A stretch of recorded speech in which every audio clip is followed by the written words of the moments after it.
All right, ready to tackle scaling Scrum. Today, we're diving deep into the Nexus framework. Sounds good. We're exploring the Nexus framework for scaling Scrum. Okay. It's by Kurt Bittner, Patricia Kong, and Dave West. Mm-hmm. And it even has a foreword by Ken Schwaber himself. So, straight from the source. Right. So not just theory then. Exactly. Hmm. This book uses a case study, Oh, interesting. almost like we're shadowing a real development team as they scale up. I like that approach. Yeah, and that's exactly what we'll be doing today. Okay. We'll be following this fictional company called Doorbell Inc. Doorbell Inc. Yeah, as they use Nexus to build their smart doorbell product. Makes sense. But before we jump into Doorbell Inc.'s journey, I'm curious, Yeah. what are some of the biggest challenges that companies face when they try to scale Scrum, like without losing those core benefits? That's the million-dollar question. Often, teams try to just add more people, Right. but that can really backfire. Yeah, I can see that. You end up with communication breakdowns, Mhm. integration nightmares, and the whole development process just slows down. So it's not just about throwing more resources at the problem. Nope, not at all. Effective scaling, it's about careful planning, smart team structures, Yeah. and a laser focus on integration. Right. And that's where Nexus comes in. So Nexus is like a blueprint then for successfully navigating that scaling journey. Precisely.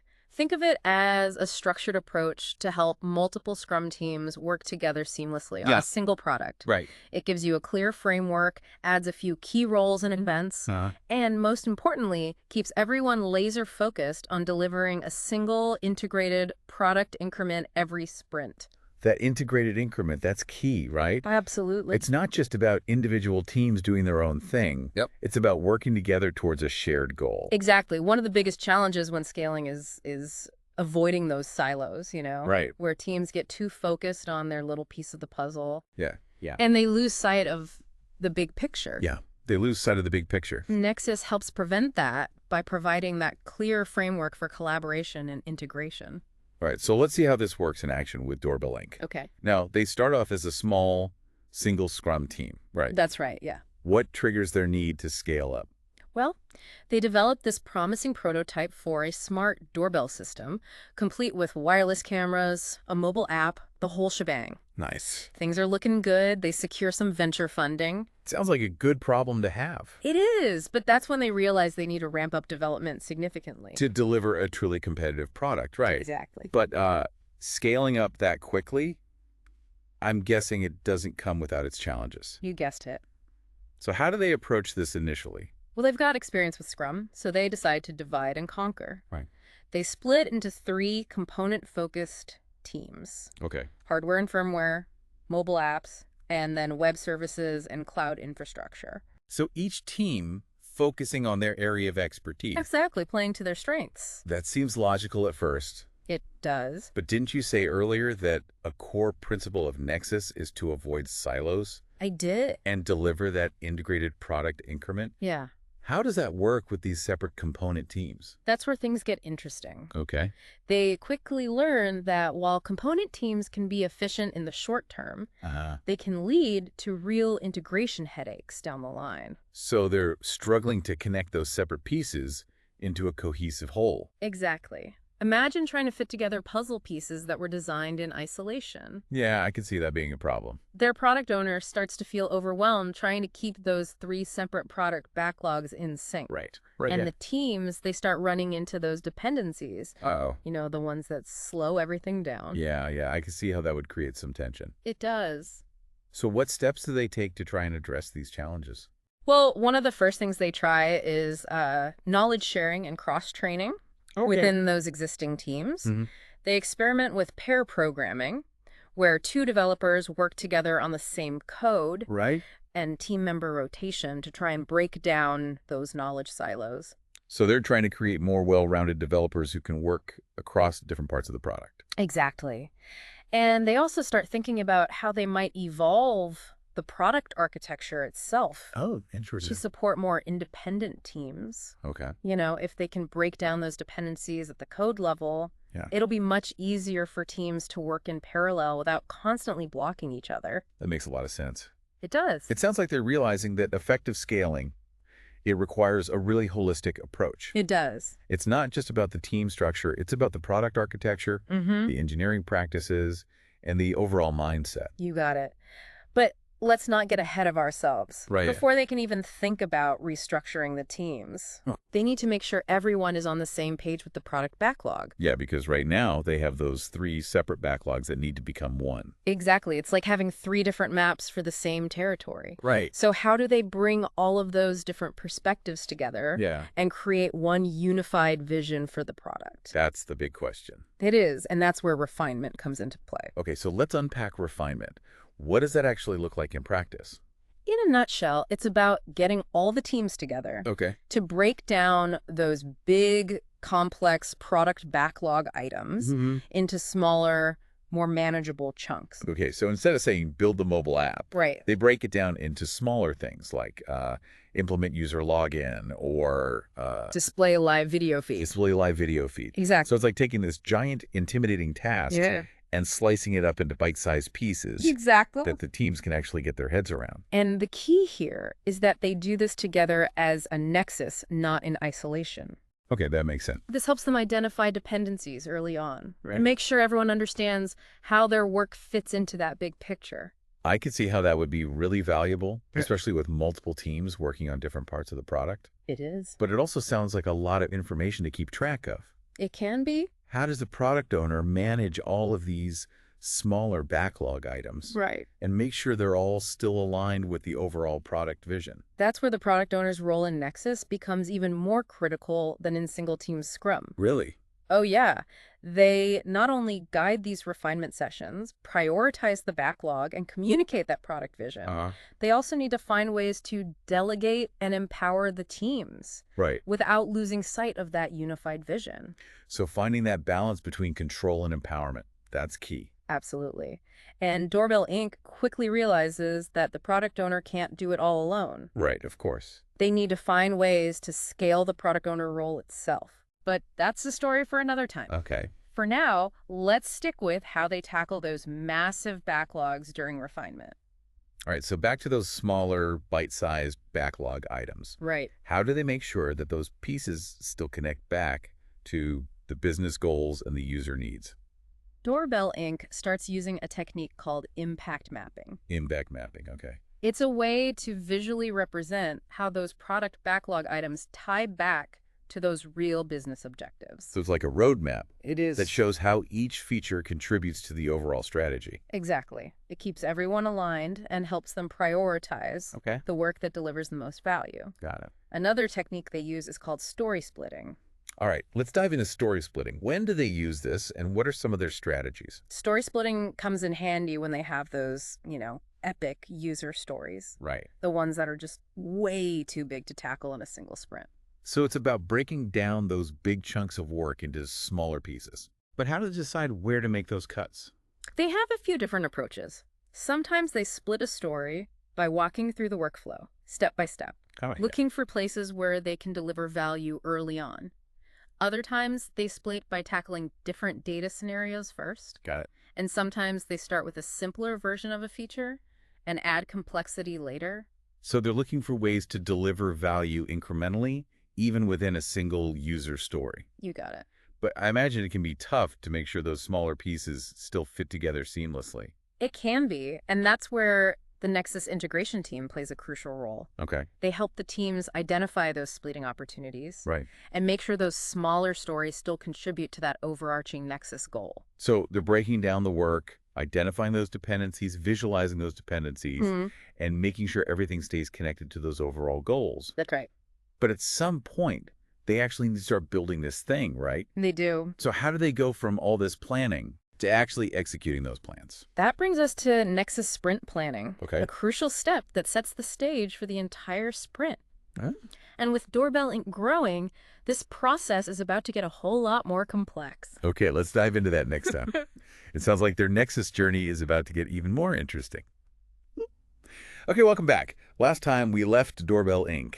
kind of on the verge of their first Nexus sprint planning session. Right. They had, refined those backlogs, got those dependencies mapped, and they were pretty eager to to start building, but Yeah. as their team grows, Yeah. that process is going to look a little different Oh, for sure. than the single team Scrum that they're used to. It is, yeah. They've got 3 teams now, Right. all working towards that single integrated product increment. Right. So coordinating all of that work within a sprint, it's a challenge. Yeah, I bet. Yeah, and one they're about to discover firsthand. So where do those challenges first appear?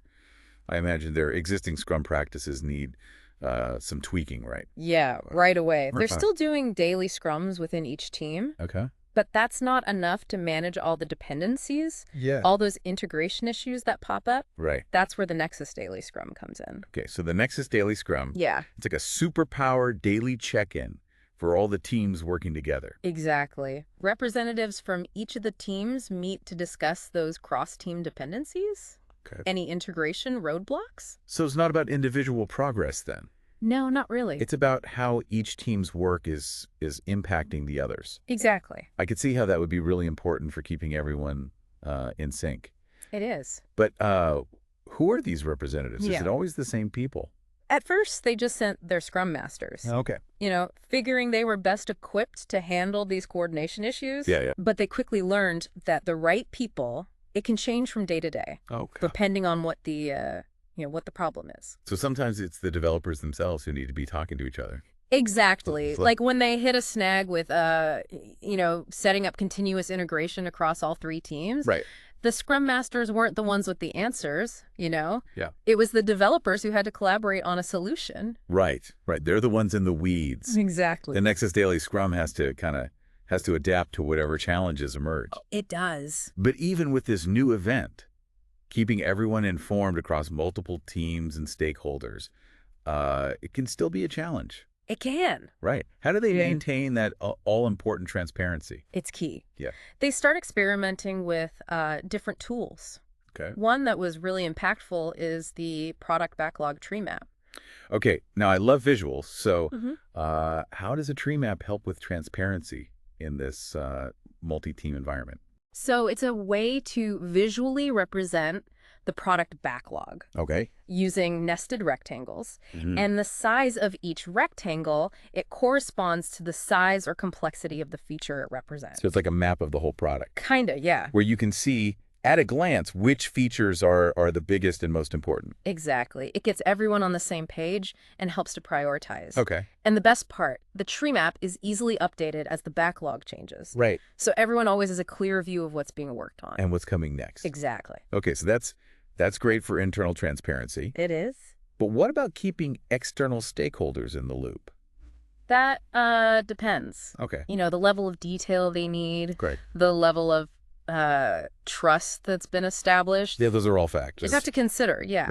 Right. They're not sharing everything with everyone, Yeah. but finding the right balance to keep people informed without overwhelming them. Right. Information overload, that's a real risk. It is. So what other tools are they using to keep everyone informed?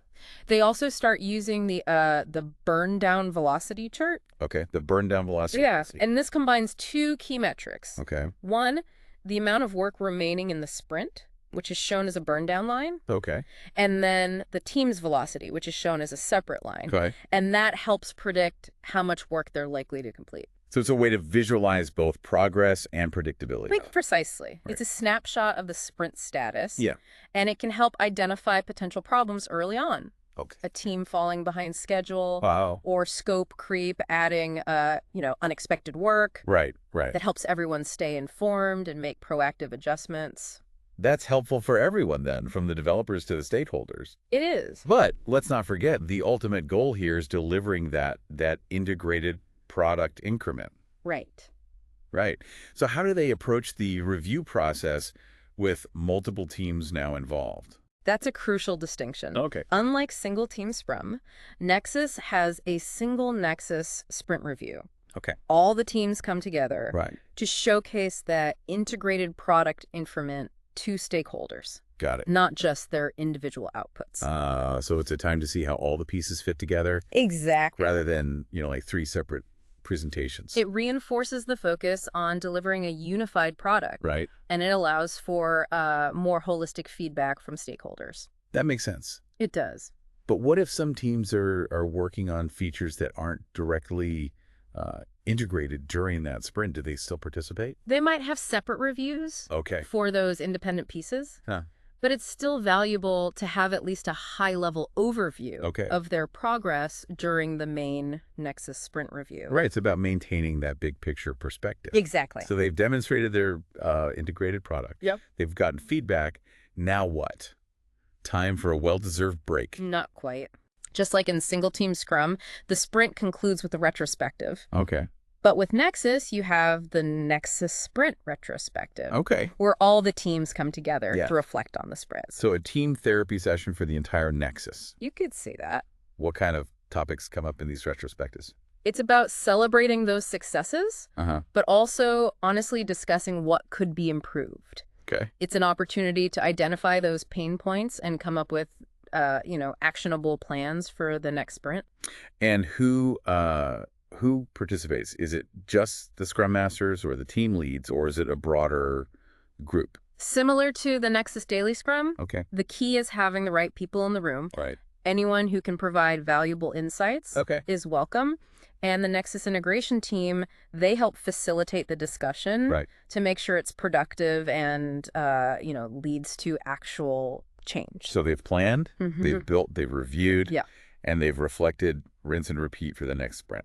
You'd think so, but that's not quite how it goes for Doorbell Inc. Okay. Remember, a core principle of Agile Right. and Nexus, by extension, is that things are never static. Right. You're always inspecting and adapting based on what you learn. So Doorbell Inc., they're not just blindly following a script. Yep. They're actively evolving their process as they go. Precisely. And that's where their journey gets even more interesting. It does. As they continue using Nexus, they realize Yeah. that their initial team structure, it might not be the best approach No, for scaling after all. it's not. Oh, their initial split into those component-focused teams. Yeah. What makes them question that approach? I thought it was a logical starting point. It was. But as they get deeper into Nexus, Yeah. they see those component teams becoming silos, hindering collaboration and slowing down integration. So they're facing challenges even though they're following the Nexus framework. They are. What kind of issues are popping up? Workload imbalances between the teams. Uh-huh. Communication breakdowns are becoming more frequent. Right. And those dreaded dependencies Yeah. keep rearing their ugly heads. So what's the solution? Do they just go back to a single team? At this point, they've grown too big for that. Okay. So they start exploring a different type of team structure, feature teams. So instead of organizing around components, Yeah. they're considering teams that can work across the entire product Yeah, to deliver specific features. exactly. It's a more cross-functional approach Yeah. designed to reduce those dependencies and empower the teams to work more independently. Okay, so that makes sense. It does. But this shift to feature teams, I mean, that's not without its own hurdles. Oh, of course not. Right. No change is ever completely smooth sailing. Exactly. But what are some of the challenges that they encounter as they explore this new team structure? Well, we'll dive into those challenges in the next part of our deep dive. But I can tell you, it involves a lot of learning, adapting, and even a bit of storming as those new team dynamics take shape. Okay, we're back and ready for the final part of our deep dive into scaling Scrum with Nexus. It's where things get really interesting for Doorbell Inc. Oh, how so? They've navigated the team structure changes. They've Yeah. tackled technical debt. They're even starting to see the benefits of those feature teams. Okay, sounds like they're on a roll. They are, but now they're facing a whole new level of complexity. Uh-oh, what's that? Going global. Ah, yes, global expansion. Yeah. Sounds exciting, but It is. I bet it also throws a wrench into their carefully crafted Nexus setup. It does, big time. In what way? Well, they secure a new round of funding. Okay, that's good. It is, and this allows them to partner with teams all over the world. Wow, so we're not just talking about a few remote workers anymore. Nope. This is a truly global operation. Exactly, and one of the first things they realize is that those in-person refinement sessions, they just aren't feasible anymore. Right, getting everyone in the same room across all those time zones is just not practical. Not at all. So how do they adapt their refinement process Right. to this new distributed reality? They have to get creative Okay. and embrace a whole new toolkit, Like what? Video conferencing, Yeah. virtual whiteboards, Mm-hmm. shared documents, anything that can bridge that distance and maintain a sense of connection. So technology plays a crucial role. Oh, absolutely. But even with the best tools, Yeah, I imagine, building those relationships, that shared understanding, it's tough. it's got to be so much harder when you're not face-to-face. It is. It requires a conscious effort Okay. to over-communicate, to be mindful of those time zone differences, and to really, Yeah. find ways to build trust and rapport, even when you're not physically together. Okay, so they have to go the extra mile to make it work. They do. So how do those big Nexus events, like sprint planning and sprint review, how do those work with these globally distributed teams? Well, they had to get creative for sprint planning, especially. Yeah, because that seems like it would require a lot of real-time interaction. It does. And so they started experimenting with diverge and merge techniques. Verge and merge. Okay, what's that? Essentially, it's about breaking down those big meetings into smaller, more focused chunks. Okay. That can be done asynchronously or in parallel, and then bringing everything back together. Right, for a final review and integration. Exactly. So instead of trying to cram everyone into a single, multi-hour video call, Right, which is a nightmare. they're finding ways to work more flexibly and asynchronously. Exactly. They try this technique called World Cafe, for example. With cafe. They break into smaller groups, Uh-huh. each focusing on a specific topic or theme, Right. and then they rotate, Okay. sharing their insights and building on each other's ideas. So it's kind of like a virtual brainstorming session. Exactly. And it allows for more focused discussions Yeah. and avoids that feeling of being talked at for hours on end. Right. Death by PowerPoint. Exactly. Did they try any other techniques? They also experimented with open space, Open space, okay. where the agenda is set by the participants themselves. Oh, wow. So it allows for more organic and self-organized discussions. So they're giving up control of the planning process and trusting the teams to figure it out. It's not about giving up control entirely. Okay. It's more about empowering those teams to drive the conversation Right. and focus on the topics that are most important to them. Got it. The Scrum Masters, particularly the one for the Nexus integration team, Uh-huh. they still play a crucial role, but they take more of a Backseat. more hands-off approach. Okay, so they're finding ways to adapt those key Nexus events to this new distributed reality. They are. But what about the actual work Right. during the sprint? How do they manage those dependencies and integration issues when you've got teams working in completely different time zones and often with varying levels of Scrum experience? That's where those APIs we talked about earlier, they become even more crucial. Oh. They're like the glue that holds everything together Right. in a distributed environment. Yeah. By defining clear interfaces Yeah. between the different parts of the product. Right. They can decouple that work to a certain extent, Okay. allowing those remote teams to work more independently. Right, without constantly blocking each other. Exactly. APIs help create those clear boundaries, right? They do. And reduce those handoffs that can cause delays and frustration. Big time. But, I mean, there's still going to be times Oh, yeah. when they need to collaborate closely, Of course. especially when those dependencies inevitably pop up. Yeah. And that's where those time zone differences can really become a problem. Right, because trying to have a real-time discussion about a critical issue, when one team is starting their workday and the other team is about to clock out, It's a nightmare. that's got to lead to some frustration. It does. And delays. And delays, big time. So did Doorbell Inc., did they experience those kinds of communication breakdowns? They did, unfortunately. Yeah. That Nexus daily scrum, which was so effective when everyone was in the same location, Right. it started to lose its impact. Okay. Frustration mounted. Oh. Those sprint goals started to feel at risk. All right. And they realized they needed to take a step back Wow. and assess the health of their Nexus. So they hit the pause button? They did. Okay. Did they just stop everything and try to figure out what was going wrong? They decided to do a health check.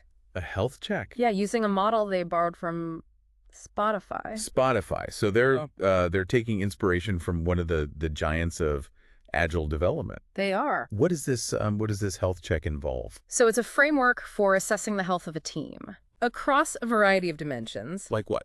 How well are they collaborating? Okay. How supportive is the organizational culture? Uh-huh. How easy is it to release new features? How confident are they in their ability to deliver value? Those are all really important things to look at. They are, and for each of these areas, they use a traffic light rating system. A traffic light rating system. So red means danger. Exactly. Yellow means caution. Yep. And green means all systems go. You got it. Okay. It's a simple but powerful way to get a visual snapshot of the team's health. Right. And identify areas that need attention. And I bet those remote teams in China, Germany, and India, they had quite a few red flags popping up. More than a few. Okay, so the health check confirmed their suspicions that something needed to change. It did. So did they have a plan for addressing these issues? They decided to try something they had done before. Oh, what's that? When they were dealing with that mounting technical debt. Okay, remind me. A scrumble. A scrumble. Yeah. Didn't we talk about that earlier? We did. What is a scrumble again, and why did they decide to do another one? A scrumble is essentially an emergency mode. Okay. Where they temporarily stop working on the current sprint goal. Right. And focus on fixing those underlying issues that are blocking their progress. It was like hitting the reset button and saying, okay, let's figure out what's really broken right. before we try to move forward. Exactly. So they recognized that pushing ahead with the current sprint was futile at that point. It was. They needed to address those systemic problems, those root causes. Exactly. But how was this scrumble different than the one they did before? This time they realized the problem wasn't just technical debt or team dynamics. It was also about the fundamental challenges of working with distributed teams. At this scale. At this scale, right? Yeah. So they're starting to understand that scaling Scrum globally, it's a whole different ballgame. It is. And they came up with a two-pronged plan. Okay, what was it? First, simplify. Simplify, okay. They reduced the scope of the project, focused on the core features for that initial launch. Right. And they consolidated those remote teams. Oh, okay, so they brought some people back. They did, yeah. Some of the developers from Germany and India, they came to Portland. To work side by side with the core team. At least temporarily. So less is more. In this case. Yeah. They're recognizing that sometimes taking a step back can actually help you move forward faster. Exactly. They're trimming the fat, reducing complexity, right. Focusing on those high-value activities. And the second part of their plan? Communication and collaboration. Okay, so they're not just bringing people physically closer. They're also investing in those practices that help bridge the distance. Exactly. They establish clear communication protocols. Okay. Regular virtual check-ins. And make a conscious effort to build those personal relationships between team members regardless of location. And you know what? What? It works. It does. They start to see real improvements in communication, in collaboration, and overall team morale. They do. It's amazing what a little bit of human connection can do. Right. Sometimes the simplest solutions are the most effective. They are. It's not always about the fancy tools or complex processes. It's about those fundamental human connections. Absolutely. But their journey, it doesn't end there, right? It doesn't. They emerge from this second scrumble with some valuable lessons learned. Oh, yeah. They realized that scaling Scrum globally, it's an ongoing process of learning and adaptation. Absolutely. So they haven't just solved the problem. Right. They've developed a new understanding of what it takes to succeed in this environment. Exactly. So what are some of those key lessons? One of the big ones is managing technical debt proactively. They learned that you can't just keep adding new features without also paying down that technical debt. Got it. They start incorporating technical debt reduction into their sprint planning. Okay. They dedicate time for refactoring, code cleanup. So they're treating it as an essential part of the development process. They are. Not an afterthought. Exactly. Makes sense. Addressing those underlying issues before they become major roadblocks. It's key. What's another important lesson? Scaling the product owner role as the Nexus grows and it gets more complex. That product owner can easily get overwhelmed. Yeah, I can see that. They need to delegate responsibilities, empower others to make decisions, and make sure that the product owner's voice is still heard across all the teams. So it's about finding that balance, right? Between maintaining a unified vision and empowering the teams to make decisions. Exactly. What about skills?